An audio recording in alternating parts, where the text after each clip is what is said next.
Welcome to the Well Woman Show. Each episode is a transformational journey using mindfulness, feminism, leadership, and strategy. Generate wealth and impact your community. We think of happiness as this thing that you get once your circumstances are perfect, but the research actually suggests that we might have the causal arrow backwards, that achieving happiness can help you improve your circumstances in all these ways we don't really expect. And now, here's your host, feminist thought leader, London School of Economics grad, leadership consultant, and transformational coach, Giovanna Rossi. Hello, Well Women. Before we begin, I want to acknowledge that we are in the midst of the largest civil rights movement in the history of this country, and Black women are leading in so many ways. In upcoming episodes of the Well Woman Show, we'll feature the work of Black women in this movement through co-hosting, interviewing, and highlighting Black women. And direct links to past shows featuring women of color can be found at wellwomanlife.com/205show. This community supports all women to access our internal power, hear our deep wisdom, and cultivate our emotional resilience so that we can thrive personally, professionally, and make an impact in our world. For my white Well Woman Show listeners, the world needs us all to examine our privilege and step up to do the hard work of dismantling racism and racist systems. There are some resources for anti-racism work at wellwomanlife.com/anti-racism.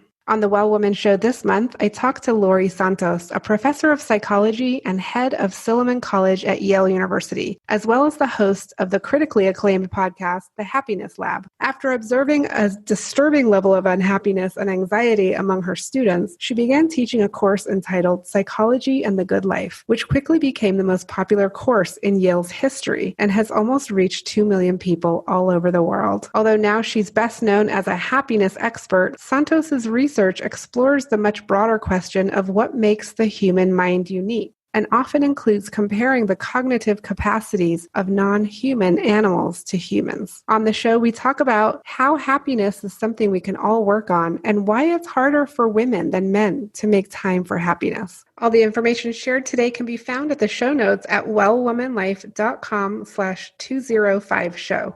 You can also continue the conversation with us in the Well Woman Life community group at wellwomanlife.com/Facebook. The Well Woman Show is thankful for support from Natural Awakenings magazine in New Mexico and High Desert Yoga in Albuquerque. I'm speaking with Dr. Laurie Santos today. Welcome to the show. Thanks so much for having me. So it's so good to have you. It's funny. I actually was looking at as we heard in the introduction, you are a professor of psychology at Yale and have a podcast, which we'll talk about.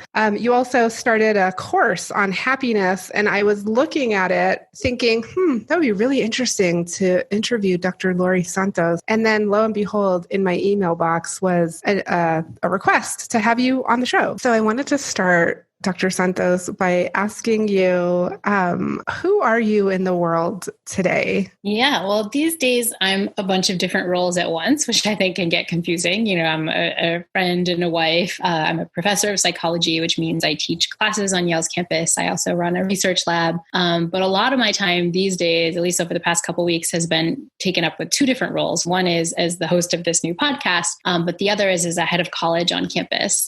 So I'm a head of college at Yale. Yale has these residential colleges where students live on campus. And being a head of college means I live with students. And that role has been increasingly busy, in part due to COVID-19, of trying to make sure students get off campus and that they're safe and that they get their stuff. And so it's been incredibly busy. But the podcast has also been really busy, in part because, the whole series of the Happiness Lab is about, the scientific basis of becoming happier, right? What are evidence-based practices that you can use to become happier right now? And I think all of us need that so much during the context of coronavirus that we've been trying to put out some special episodes on COVID-19 and just trying to get folks as many tips as possible. So it's been a little busy, but in a good way. Yeah. I mean, you have a particular challenge, which is that professionally you work on happiness, and personally it's probably pretty challenging to like maintain a level of happiness. How do you navigate that, COVID or no COVID? I mean, do people always expect you to be happy? Kinda. Although if you watch any of my lectures, you learn quickly that I reveal that I'm not genetically like predisposed to be very happy. Like I'm not a naturally happy person. And so I think that kind of takes the wind out of people's sails when they think like, oh, she must be like happiness guru and be happy all the time. So I think I quickly dissuade people of that notion. But the good news is I think teaching a lot of this stuff, when you teach all your students about these evidence-based practices that they can use to feel happy, you kind of get embarrassed if you don't practice what you preach, right? So that means I'm putting into practice a lot of the things I'm telling my students about all the time, like, taking time to be present, taking time for gratitude, prioritizing something I imagine we'll talk about, which is time affluence, which is just this subjective sense that you have some free time. Like I have to follow the things I'm telling students,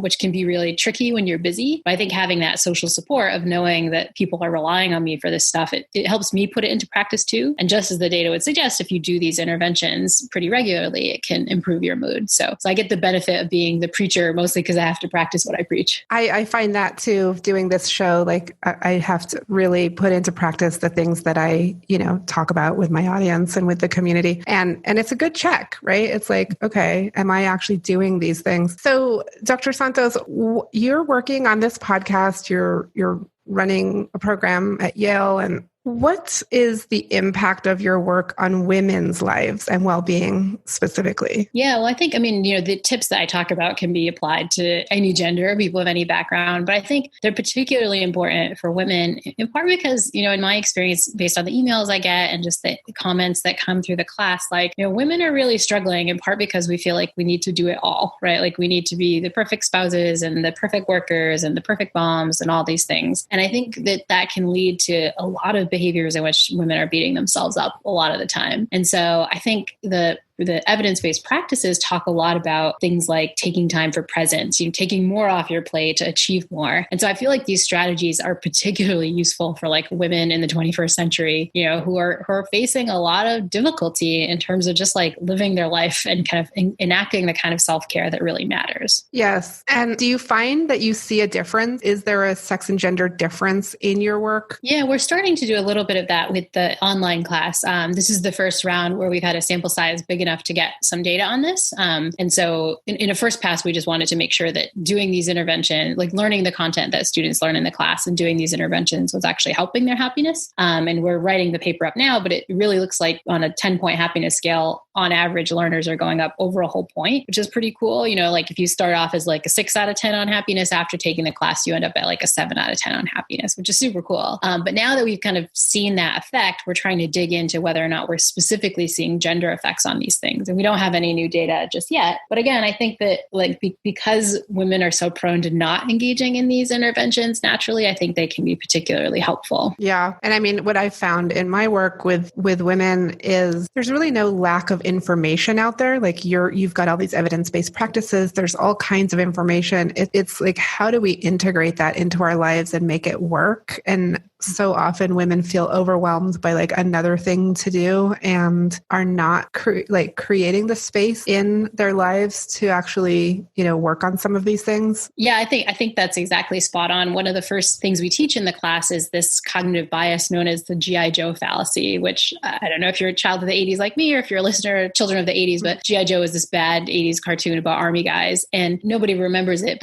but they kind of remember how it ended, which is that each episode ended with this public service announcement where G.I. Joe would say, now you know, and knowing is half the battle. I'm going to go G.I. Joe, if you remember the cartoon. But the idea is, we think that, right? Like we think now I know and knowing is half the battle, right? But the social science suggests it's not half the battle, right? Like you can know all the stuff that you're supposed to do, but unless you come up with strategies to actually put it into effect in your own life, that knowledge isn't going to help you. If anything, it's just going to like make you feel guilty for not doing the kind of thing that you're supposed to be doing. And so what we try to do in the podcast and in the class is to give people like actionable strategies that you can put into effect like today, like in the next hour, like here's what you do. Because again, I think what we don't want is to teach people all this evidence-based science and all these interventions and just have people feel more guilty for not putting them into effect. Like we need to find ways that are really going to work in our busy lives to like do these things. Yeah, exactly. And I want to get to some of those specifics if we can do that in just a minute, but I want to take a broader look at your work and just ask you, what's the overall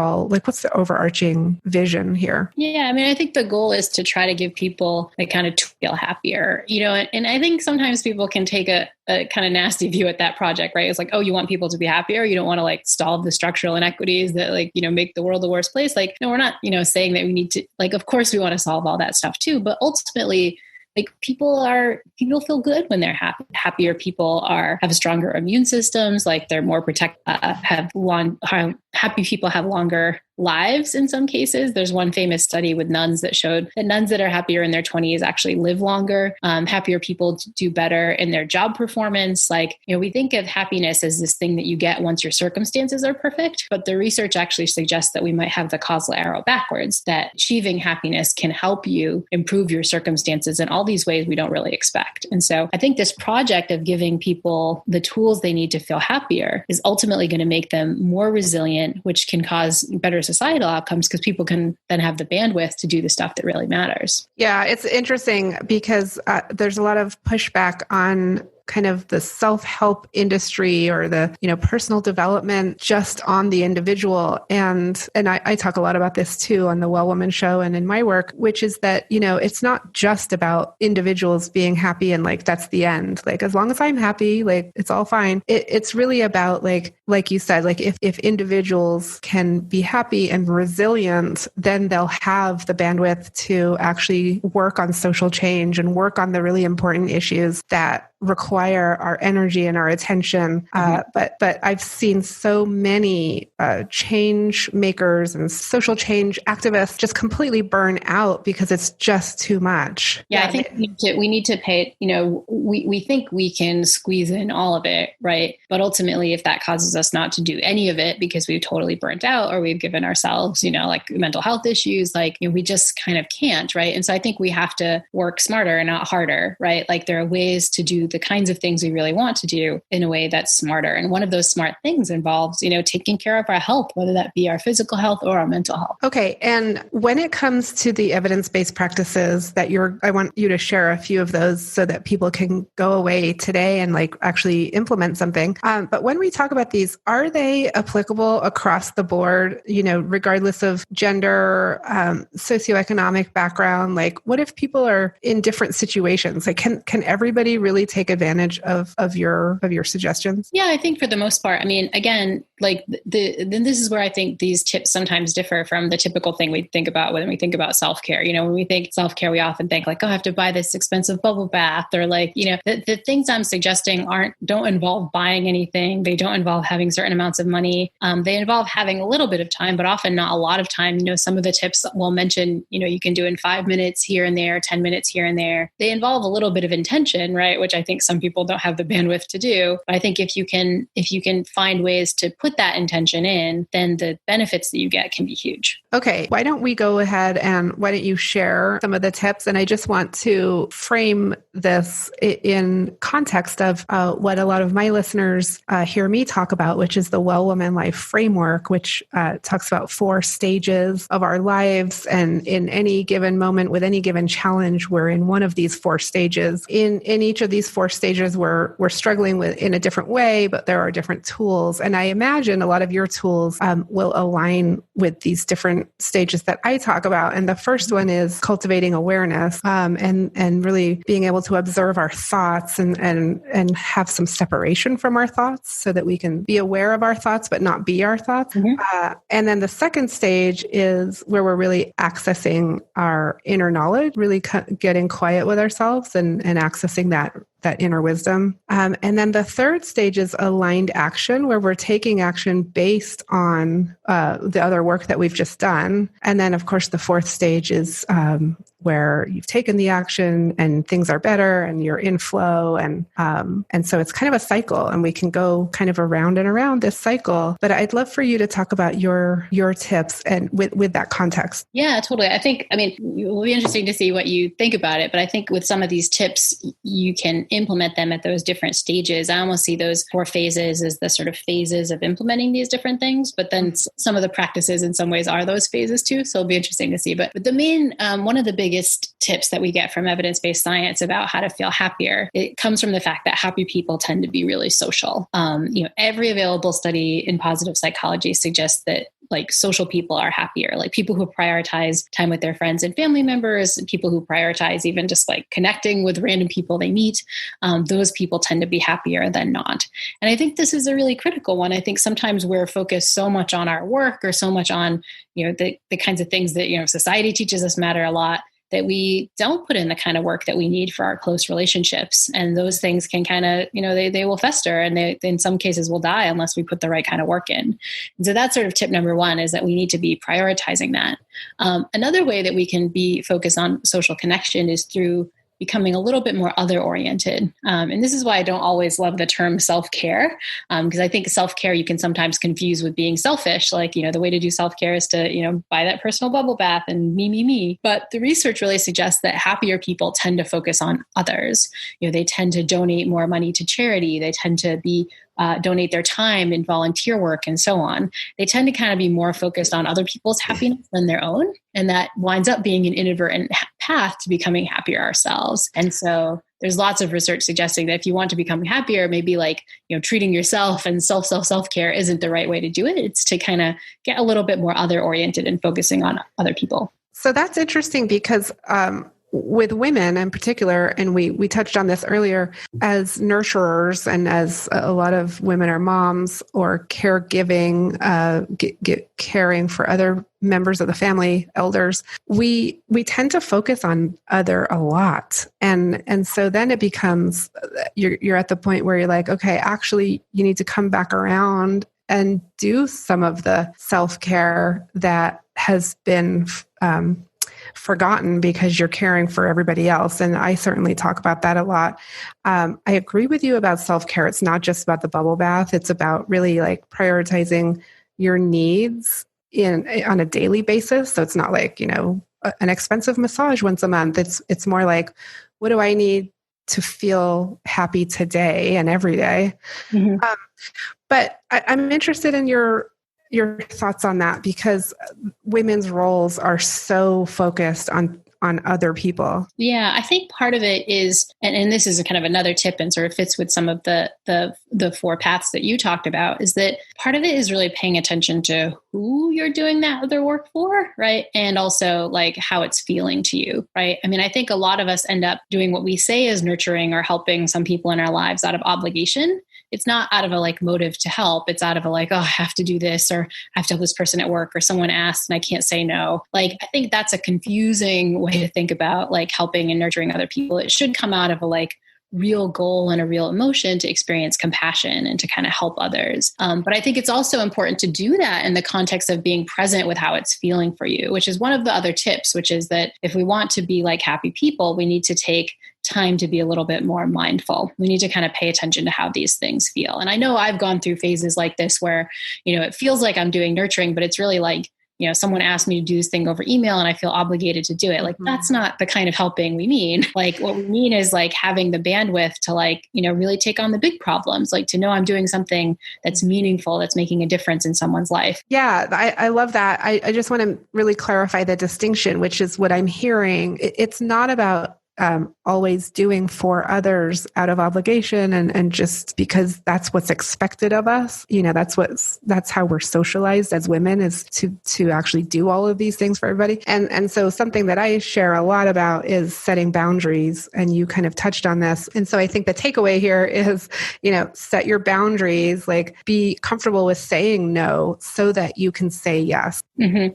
Right. To the things that really matter. And that kind of fits with another of the big tips we talk about in the class, which is this concept of time affluence that I mentioned briefly before, which is the subjective sense that you have some free time. It's the opposite of what a lot of us experience a lot, which is time famine, which researchers are learning is a lot like hunger famine, right? We're literally starving for time. We're triaging things. We're kind of feeling frantic, feeling hungry. And what the research shows is that people who prioritize time affluence tend to be a little bit happier. And I think that this intersects with the point we were just making, which is that, if you're a saying yes to too many things to the point that you're so time famished, you can't get the positive emotional effect out of doing those nice things for other people. You're just kind of pissed off the whole time and like feeling like you're doing it out of obligation.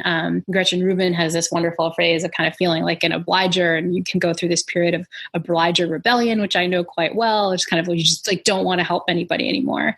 But that comes not out of like the helping part. That comes out of the not respecting your time part and not being mindful about how these things are feeling and really kind of saying no so you can keep some open time just for yourself or just for the feeling of having open time. That's what the science suggests, is that it's this subjective sense that you have some free time that can feel really powerful for your well-being. Okay, great. So we'll put these tips in the show notes for sure at wellwomanlife.com/podcast. And we're going to take a quick break and we'll be right back. I'm so thankful for support from Natural Awakenings Magazine in New Mexico, a monthly green, healthy lifestyle publication.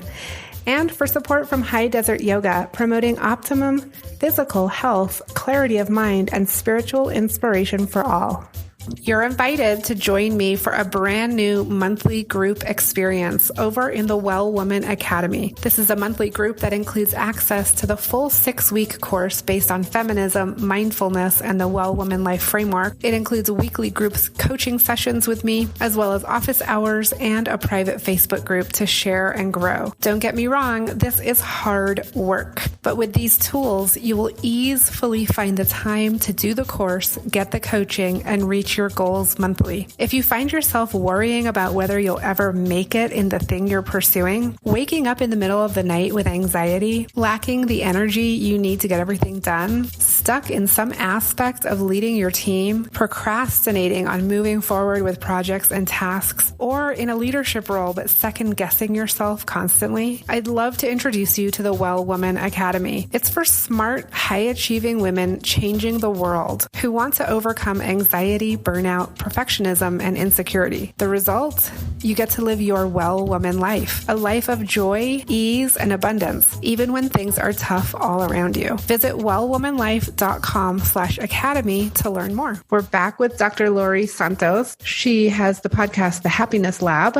And Dr. Santos, we're going to go into the Superpowers for Success segment here to close out the show. I want to ask you a few quick questions. This is a bit more personal about you as a leader in your field and as a woman. And usually a lot of what my guests share really help inform what listeners are up to. Mm-hmm. So the first question is, what does success in life mean for you? That's a tricky one. I mean, I think success in life for me right now means that I'm doing work that is making me feel creative, that's kind of making me excited while I'm doing the work. You know, I'm getting some flow and stuff out of doing the work, but it's also work that is meaningful, that's like helping other people and really reaching a lot of other people. I feel like that's what success for me feels like right now. I'm kind of happy in what I'm doing, and the stuff that I'm doing really matters. Okay. And when did you know you were really good at what you do? That implies that I know I'm good at what I do now, which I'm not totally sure I do.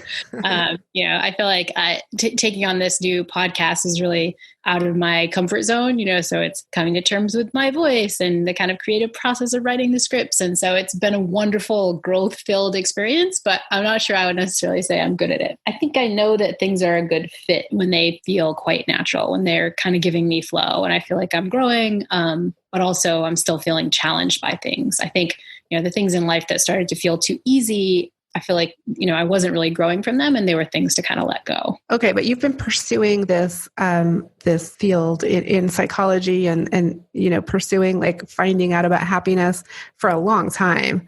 And so this is sort of your thing. And when did you know that this was it for you? Yeah. Well, the history of the happiness stuff is it's been a long time, but relatively recent. I started a lot of this work in 2018 when I first taught a class on happiness, a live class on happiness at Yale. And that really came out of wanting to help the students with their own mental health issues. It was shocking to me as a head of college just how depressed and anxious and overwhelmed students were. And so the class really evolved out of an attempt to try to help them. But it kind of went viral in all these ways I didn't expect. So this foray into the happiness work is really only like a, 2 to 3 year old kind of adventure. But it's been this really incredible adventure. And I think, I started to realize it was the right thing as I was getting more feedback about how much this content was helping people, like it was really resonating with people in a way that I didn't expect. And I just learned like, okay, this is going to be the new thing. I'm just kind of diving into this stuff now for real. Okay. So I'm just going to press on this question just one more time here and say that, so that is external, like validation, which we all need for sure, like to know that our work is impacting people and to get that feedback. But was there a moment when you just knew in yourself that this was what you wanted to be doing? Well, I think you get that internal moment in some ways because the work is fun for you and meaningful. I mean, when I described, what I thought of success, it had these two components. It had this component of the internal component, like I was growing and I was getting flow from it. And it was kind of hard in this way, like a hard exercise class, it felt really right. But then it had this other component that it wasn't just, something like I was doing just because it was fun or whatever. It really was having a positive impact. And for me, those two things together, this fact that it feels good internally because it's having this positive effect on the world. And it feels good internally just because it's fun. I'm like kind of growing from it and doing something really creative. Both of those two together, I think have mattered for me a lot. Yeah. Okay. And what superpower did you discover you had only to realize it was there all the time?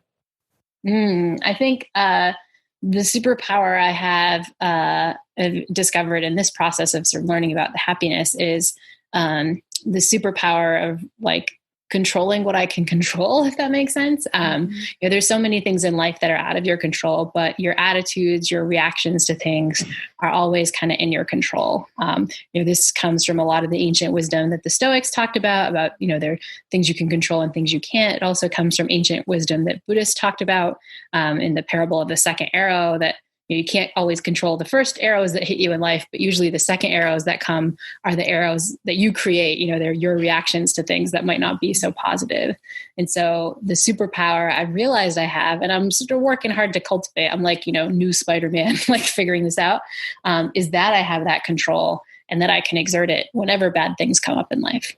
I like that. Okay. And what advice would you give your younger self, say 20 years ago? I think just to not sweat the small stuff, I guess. I mean, maybe when you look back at your younger self, I feel like my younger self was worried about all this stuff that just like worked out and it was fine, but I couldn't have seen that at the time. And so trying to give my younger self the advice of like, just chill out. It's probably going to be okay. And do you identify as a feminist? Yeah, definitely. What does that mean for you? It means like thinking more about how you can solve the structural problems that, we've unfortunately inherited as women. I think that, there's a lot of society that isn't necessarily designed fairly for women, for marginalized groups, for people of color, for not able-bodied people, for LGBTQ folks. Like, I think that being a feminist and all the kind of positive ists that go with it is really about sort of thinking of ways that you can fight those things. And for me, one of the fights is really to give people the emotional tools and the resilience they need to help out in that fight. Yeah, absolutely. Okay. And last question, what are you reading right now? What's on your nightstand? Well, what's on my nightstand right now, because I'm doing a new podcast episode on tribalism, is a book called Breaking Hate by Christian Picciolini, who was himself a former neo-Nazi who got out and now consults on how to break people out of extremist groups. And so he kind of learned the hard way how awful these things are. But now he's using what he learned in those awful groups to kind of help others. So that's been harrowing, but really fantastic. Another favorite book of mine that's on my nightstand is a book called The Stoic Challenge, which fits kind of what I was saying about that superpower about controlling the things you can control. This is a book by the philosopher Bill Irvine, who realized that, we all have this superpower of reframing things rather than kind of being a tragedy or something that's affecting us negatively. We can reframe hard situations as challenges. And that's been super helpful for getting me through like all kinds of different hard times that I've faced recently. Okay, great. We'll put that on our book list on the show notes. And Dr. Santos, it's been such a pleasure having you on the show today. Thank you so much for having me. That's it for our show today. Remember, if you need support to live your Well Woman life, head over to wellwomanlife.com/Facebook to join our community. As a reminder, we are on NPR every week, so be sure to tune in at npr.org/podcasts and search for The Well Woman Show. If you enjoyed today's show, please take a moment and subscribe wherever you listen to podcasts and leave a review. This helps raise visibility, which is super helpful when it comes to producing the show every week. For feedback, comments, or just to let me know you were listening, find me on Facebook, Twitter, and Instagram at Well Woman Life. I'm Giovanna Rossi for The Well Woman Show. Until next time, have a super powerful week.